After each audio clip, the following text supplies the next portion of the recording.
Assalomu alaykum hurmatli hamkasblar, qadrdonlar. Mana bugun Andijon viloyati musiqali drama teatri Oltinko'l tumanidagi Oltinko'l bolalar oromgohida o'zini super quyon spektakli bilan tashrif buyurganmiz. Mana bugun birozdan so'ng bolajonlarimiz hammasini mana shu joyga taklif etamiz va chiroyli spektakllar bilan ularni kayfiyatini ko'taramiz degan niyatdaman. Omon bo'ling.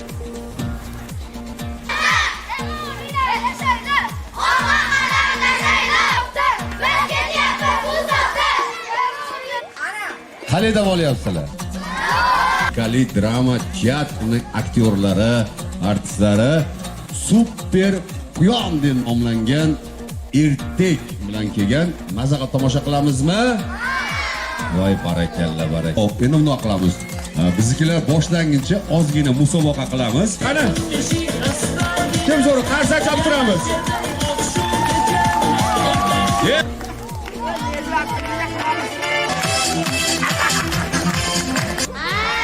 Jandila. Sizlar qo'yayotganimizda Andijon viloyati musiqali drama teatri super quyon bilan bolalarni qalbiga chuqur maza qilyapti. Davom etamiz. Maza qilamiz. We like to move it, I like to move it, she like to move it. It's so hard, party hard, just like it's Maza qildinglarmi? O'lsa xursandmiz. Sizlar bilan Xudo xohlasa yana ko'rishamiz.